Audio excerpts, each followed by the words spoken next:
Bienvenue dans le podcast L'alchimie secrète, le podcast qui plonge au cœur de la femme. Douceur, intimité, pour profiter pleinement du voyage intérieur de retour à soi. Bienvenue chez toi. Se libérer d'une répétition limitante. Bonjour et bienvenue dans ce nouvel épisode de podcast.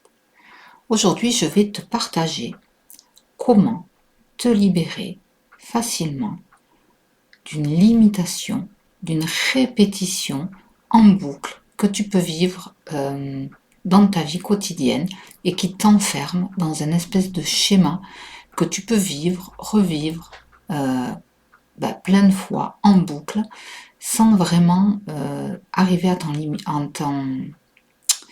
à dépasser en fait cette boucle, à t'en libérer.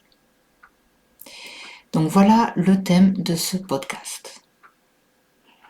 Si tu m'écoutes, l'autre jour j'ai partagé dans un épisode un petit peu sur les mémoires transgénéalogiques et comment s'en libérer. Donc si tu n'as pas écouté cet épisode, je t'invite à le retrouver. Je crois que c'est l'avant-dernier épisode. Là aujourd'hui, je vais explorer sous un autre angle, un petit peu différent, mais qui reste le même sujet en fait.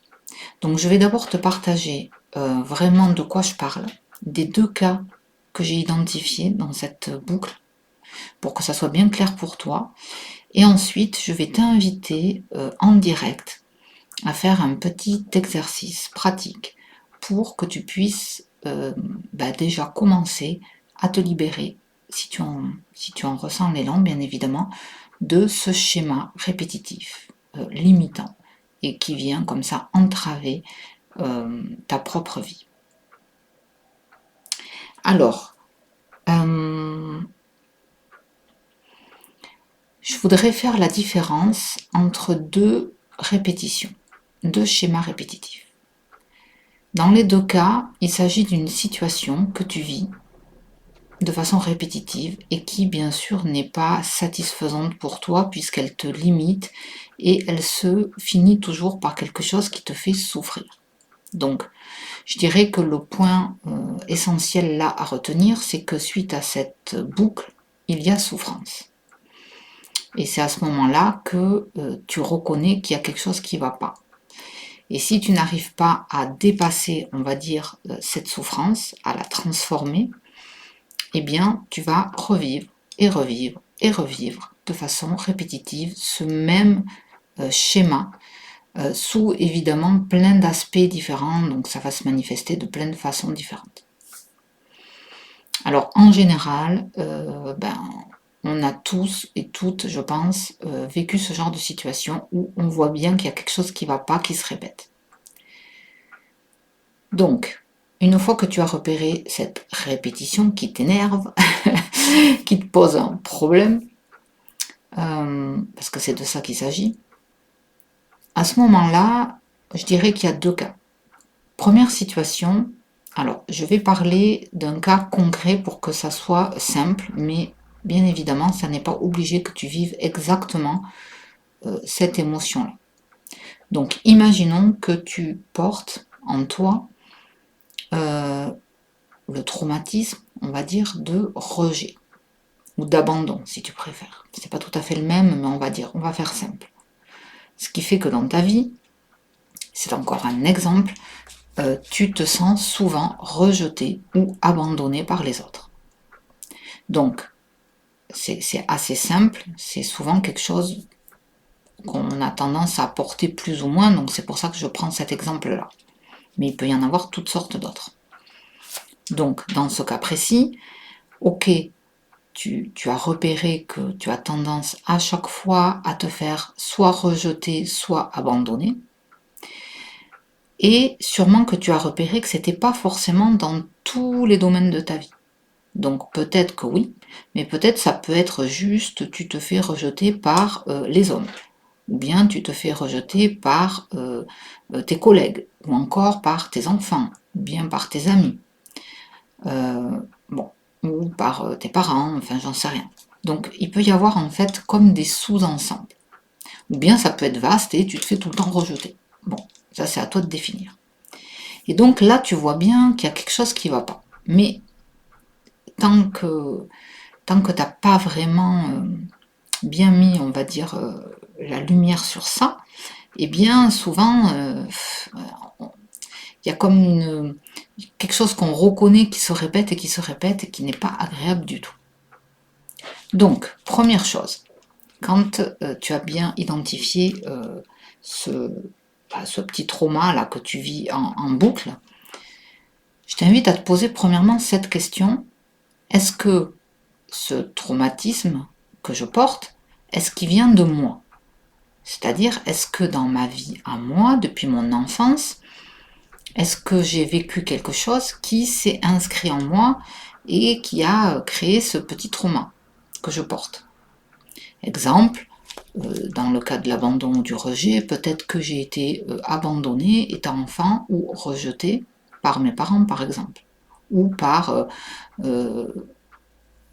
quelqu'un à qui je tenais beaucoup, on va dire.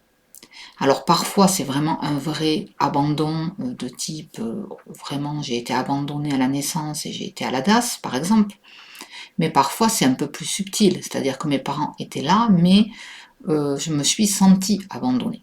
Vous voyez, c'est pas obligé qu'il y ait eu un vrai abandon. Donc c'est un exemple. Donc en général, quand c'est dans notre propre vie, on arrive à s'en rappeler plus ou moins. On sait que oui, dans notre vie, on a vécu ça, ce sentiment, cette sensation d'avoir été abandonné ou rejeté. D'accord? Donc, ça c'est la situation pour moi numéro 1. C'est-à-dire, ok, j'ai vécu ça étant enfant, étant jeune, peu importe, et aujourd'hui je porte ça et ça continue de vivre en moi et de me faire comme ça traverser, toujours revivre en fait cette espèce de traumatisme qui était qui revient de loin en fait, et je le revisite et je le revisite et à chaque fois ça me fait mal. Donc situation numéro 1. Situation numéro 2, je vis cette fameuse boucle d'abandon ou de rejet dans ma vie, mais j'ai beau chercher dans ma jeunesse, dans mon enfance, j'ai pas souvenir d'avoir été ni rejeté, ni abandonné, ni d'avoir vécu d'avoir ressenti ça. Donc dans ce deuxième cas, c'est un peu différent parce que je comprends pas, je sais pas d'où ça vient, et dans ces cas-là seulement, enfin c'est mon avis, il peut être intéressant de se dire ok, si ça ne m'appartient pas, alors peut-être que je porte ce traumatisme qui m'a été transmis en fait par ma lignée, donc par mes parents, d'accord, mes grands-parents, etc. Donc c'est un peu différent dans le sens où là ça peut être intéressant d'aller pointer et d'aller rechercher un petit peu l'origine.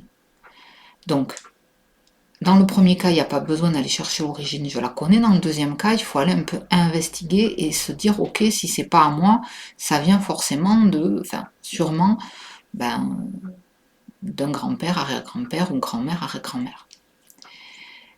Pourquoi faire ça? Tout simplement pour dire, ok, une fois que j'aurai trouvé la source, peut-être c'était ma grand-mère qui a été elle-même abandonnée, etc., qui a eu un trauma, qui n'a pas réussi à s'en libérer, et donc, eh bien, ça s'est inscrit, et ça se transmet en fait. Donc, en allant libérer ça, en allant voir ça, remettre ça en lumière, en fait, je vais pouvoir dépasser cette situation.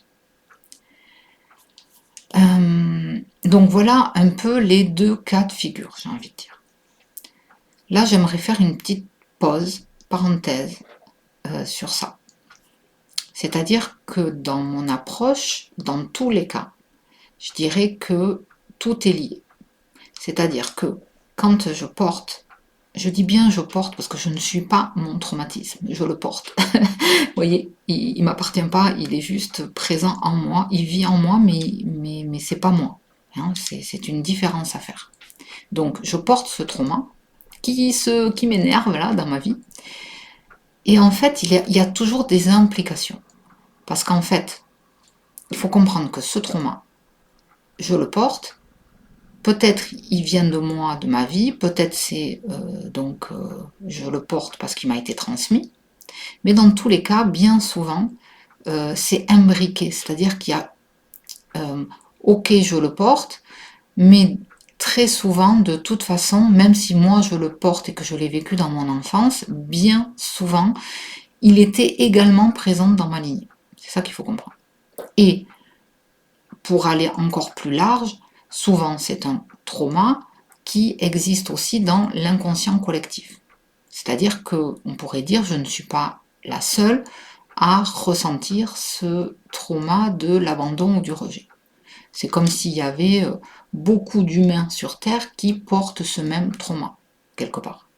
Vous voyez?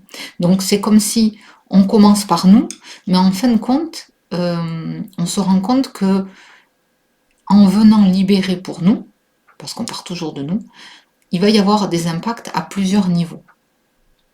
Il va y avoir des libérations, un peu de libération qui va se faire au niveau collectif, en quelque sorte, et aussi au niveau de la lignée. Mais j'ai envie de dire que cette partie-là va se faire toute seule. C'est-à-dire qu'en venant libérer moi personnellement, par conséquence, ça va un peu libérer l'inconscient collectif. Et ça va un peu libérer ou complètement libérer ma lignée, en fonction de ce que j'ai mis en place. Vous voyez? Donc, je trouve intéressant parce que finalement, c'est la seule façon, à mon avis, en étant concentré que sur soi, pour permettre comme ça une ampleur plus grande. Donc, je ferme la parenthèse sur ça. Donc, je reviens. Ce fameux trauma que vous avez, qui vient comme ça, hein, vous polluer votre vie actuelle, première chose, vous avez déjà repéré. Donc vous savez si vous le portez vous ou si vous ne comprenez pas, c'est sûrement de la lignée. Maintenant, si ça vous intéresse, moi ce que je voudrais vous dire, c'est que si par exemple vous ne savez pas, vous pensez que ça vient de votre grand-mère, arrière-grand-mère, là tout de suite, ce que vous pouvez déjà faire, c'est interroger vos parents, vos grands-parents s'ils sont vivants, votre entourage, votre famille. Allez un petit peu poser des questions, si vous pouvez bien sûr, sur tiens, est-ce que grand-mère, est-ce que grand-père a été abandonné, est-ce qu'il s'est fait quitter, rejeter, etc. Est-ce qu'il y a eu quelque chose, vous voyez, commencez à investiguer. Parce que parfois ça suffit et en fait on a des réponses. Donc ça c'est une première piste que vous pouvez comme ça déjà, surtout si vous avez la chance d'avoir encore des parents ou des grands-parents vivants, ça permet d'ouvrir aussi le débat, puis pas le débat, mais je veux dire de parler, d'échanger sur ce qui a pu se passer. Parfois c'est pas possible. Ça c'est à vous de voir. Donc ça c'est la première chose. La deuxième chose, si vous sentez que c'est pas satisfaisant, vous savez pas, peut-être on va vous dire une petite chose, mais bon, ça vous parle pas vraiment, vous pouvez aussi mettre l'intention de recevoir la réponse. Ça, j'en ai déjà parlé, c'est très puissant. C'est-à-dire que vous pouvez nommer à haute voix et dire clairement que vous aimeriez avoir la réponse sur ce trauma que vous vivez, qui vit à travers vous et qui vous pollue la vie en ce moment, et vous avez envie de vous en libérer parce qu'il ne vous appartient pas. Donc vous pouvez mettre cette intention. Et vous allez avoir une réponse qui arrivera, j'en ai déjà parlé, de plein de façons différentes. Mais vous devez vous ouvrir à la réponse. Donc c'est déjà important, si vous ne mettez pas l'intention, vous n'allez rien recevoir. Donc c'est déjà important de mettre cette intention. Ensuite, si ça ne suffit toujours pas, bien évidemment, vous pouvez vous faire accompagner pour aller plus loin. Mais déjà prendre cette habitude, parce que finalement, on a souvent plein de petites choses qu'on porte, vous voyez. C'est pas forcément quelque chose d'énorme. C'est comme des petits, moi j'aime bien dire des petits cailloux. comme des petits cailloux là qui sont là, puis qui quand même viennent et reviennent, on se dit c'est pas possible. Donc, maintenant, pour celles qui sont prêtes, là tout de suite, à faire un premier petit travail, je ne sais pas comment le nommer autrement, c'est pas un travail, mais oui, une petite libération en conscience. Je vais vous inviter tout de suite là à vous poser. Donc si vous n'êtes pas dans un moment où vous êtes disponible, je vous invite à faire pause et à revenir un peu plus tard. Prenez le temps. Donc, vous fermez vos yeux. Vous allez vous asseoir confortablement et bien stable. Vous voyez, les fesses posées à plat. Vous décroisez vos jambes et vous vous positionnez de façon à vous sentir vraiment bien à plat. C'est important. Vous placez votre dos, tout le haut de votre corps bien aligné. Vous n'êtes pas avachi, voyez, vous êtes digne. Vous pouvez poser vos mains sur votre poitrine, sur votre cœur, ou bien poser en ouverture sur les genoux, peu importe. Comme vous vous sentez à l'aise. L'important, c'est d'être à la fois connecté à vous, donc bien intériorisé, et en même temps ouvert. Donc vous respirez. Vous prenez quelques respirations amples pour commencer à venir vous déposer. Vous ne pouvez pas recevoir ou nommer si vous êtes en train de penser à autre chose, si vous n'êtes pas pleinement présent.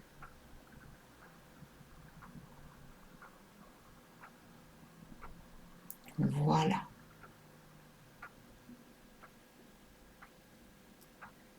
On se calme. Vous restez juste concentré sur ma voix pour un petit moment.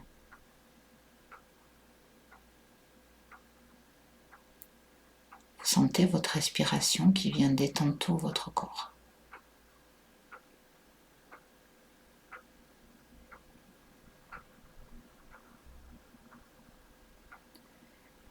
Et vous allez maintenant nommer, répéter après moi à haute voix, bien sûr si ça fait sens pour vous. Mais c'est important de le dire à haute voix. Les mots sont importants. Vous devez les entendre.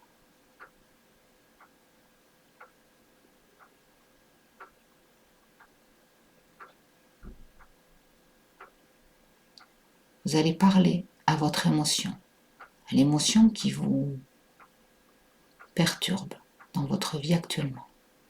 Donc vous allez prendre le temps de la nommer. Moi, pour l'exemple, je vais nommer l'émotion de abandon. Mais si vous en vivez une autre, bien évidemment, vous nommez celle que vous traversez vous.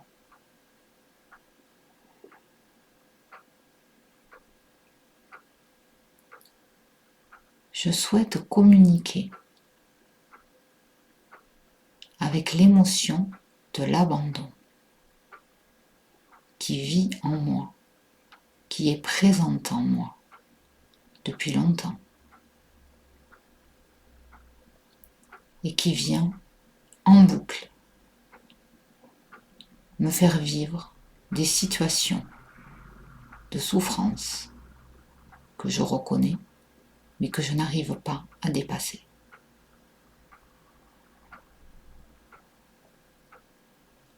Je remercie cette émotion pour tous ses enseignements, pour toute sa protection. Mais aujourd'hui, en mon âme et conscience, je demande à cette émotion de l'abandon de sortir de moi, de ne plus être présente à moi. Ou plutôt, je lui demande de se transformer. Pourquoi se transformer? Parce que dans la nature, rien ne se jette, rien ne se perd, tout se transforme. Nous allons donc faire une transformation en conscience.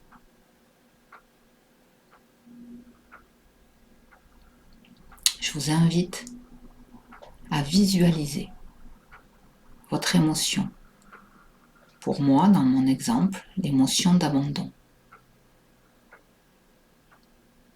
C'est important de la visualiser, ça aide. Vous pouvez la voir un petit peu comme une racine, comme la racine d'une plante. Elle a plein de petits picots, fins, mais elle en a beaucoup. Et elle est comme bien accrochée à votre corps physique. Vous pouvez la visualiser d'une couleur noire. Vous pouvez la voir plus ou moins grosse selon l'intensité de votre émotion. Vous voyez, vous la voyez bien. Puis maintenant, vous allez la détacher délicatement. Un petit peu quand vous jardinez et que vous voulez enlever, vous savez, une herbe, vous voulez la sortir. Vous allez faire la même chose. Donc vous allez très délicatement attraper l'émotion. Vous allez un petit peu la secouer, la faire vibrer pour qu'elle se détache. Un peu comme s'il y avait de la terre, vous voyez. Et puis comme elle est tellement bien enracinée, vous ne voulez pas qu'elle se coupe. Vous voulez tout attraper. Donc vous la faites un peu vibrer. Et quand vous sentez elle s'est détachée suffisamment, délicatement, vous allez la tirer jusqu'à temps que vous la voyez sortir complètement. Vous pouvez voir comme cette racine a l'air libre et vous pouvez la placer dans vos mains. Voilà, prenez votre temps. Allez-y doucement, on ne force pas.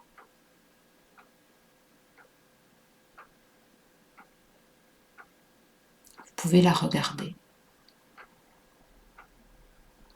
Vous pouvez lui parler. Vous pouvez lui poser toutes les questions que vous voulez. Elle va vous répondre. Vous pouvez lui demander pardon de ne pas l'avoir vue, de ne pas l'avoir écoutée, d'avoir toujours cherché à l'étouffer.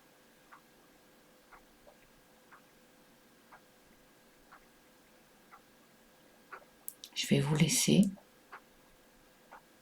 dans le silence pour que vous puissiez discuter avec votre émotion.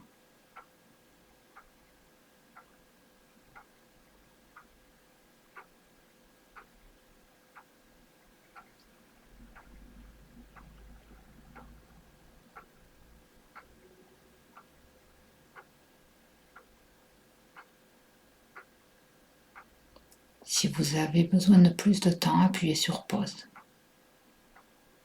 et prenez le temps dont vous avez besoin. Maintenant,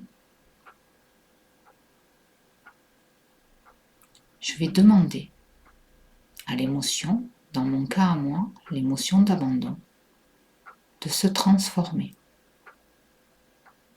dans son opposé. C'est-à-dire que vous devez chercher en vous quel est votre idéal opposé. Parce qu'il faut comprendre que chacun, dans notre émotion, vécue comme traumatisante, même s'il y a des généralités, il y a des petites nuances qui nous sont personnelles dans ce que nous vivons.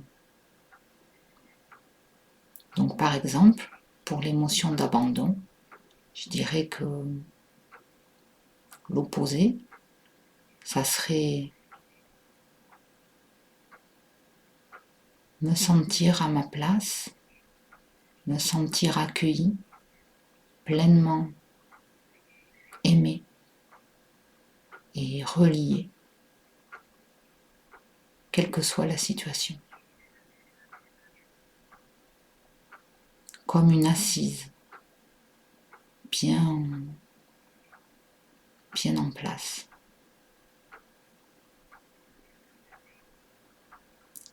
Donc je vais demander à mon émotion d'abandon de se transformer. Et je vais la visualiser, je vais regarder comment elle se transforme. Je vais la laisser faire. Elle va changer de couleur, elle va changer de forme.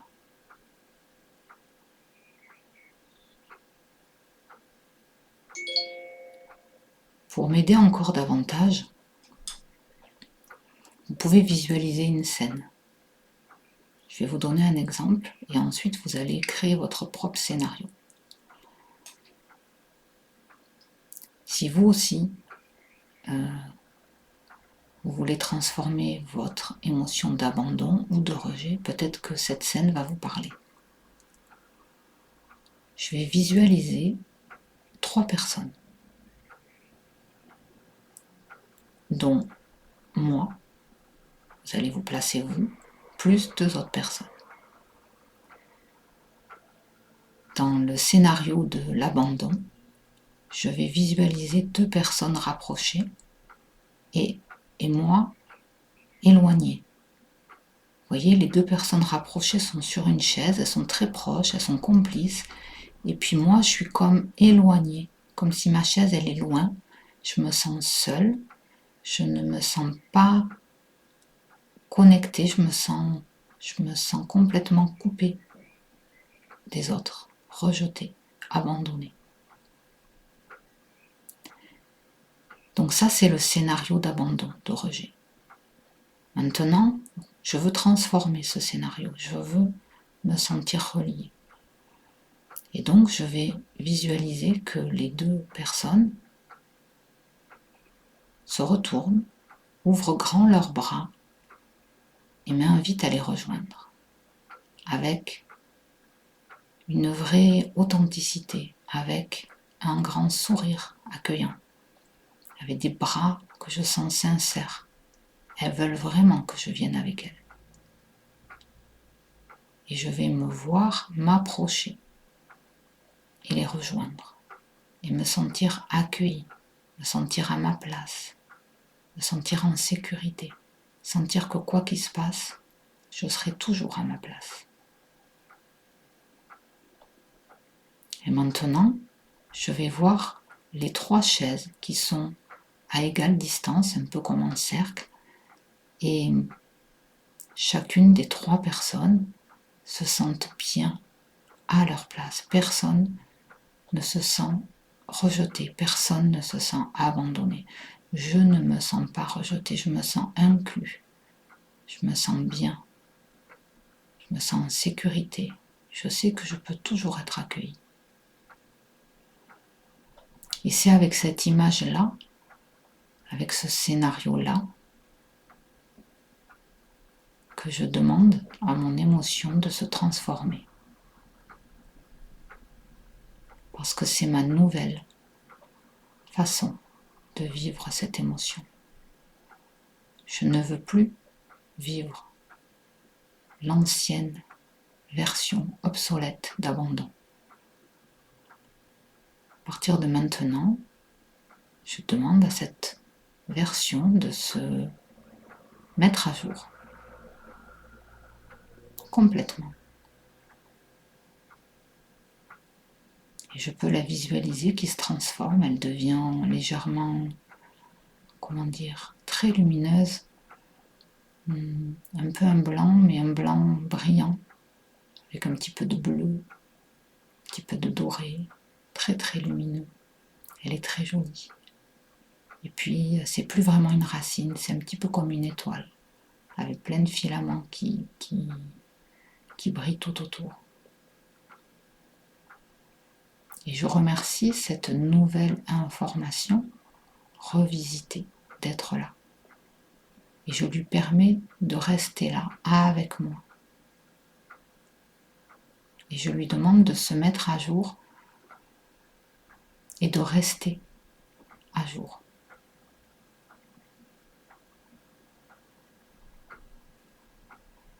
Donc je vous invite à faire la même chose avec votre émotion, avec ce que vous vivez, de le visualiser. Si ça vous parle davantage, vous pourrez le faire par écrit, avec un dessin.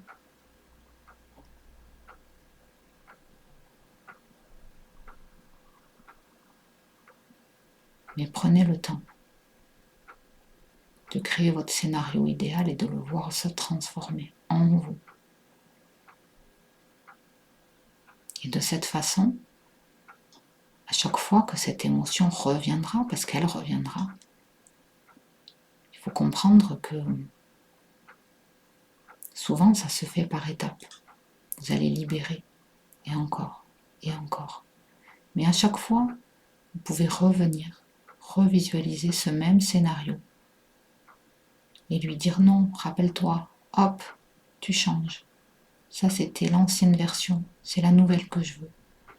Et vous vous en souvenez et vous refaites avec courage, avec persévérance, avec douceur. Et vous allez voir qu'à un moment donné, ça va s'installer. Il faut toujours un petit moment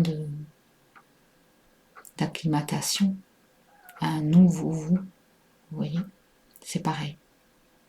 Mais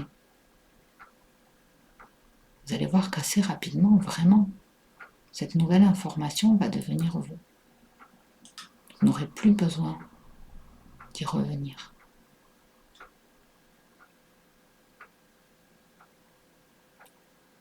Voilà ce que je voulais vous partager aujourd'hui. Je vais m'arrêter là. Comme d'habitude, vous pouvez me laisser un petit message si ça vous a parlé, si ça vous a été utile. Et je vous souhaite un très beau passage, une très très belle transformation. Et je vous dis à très vite. Vous venez d'écouter le podcast de l'alchimie secrète.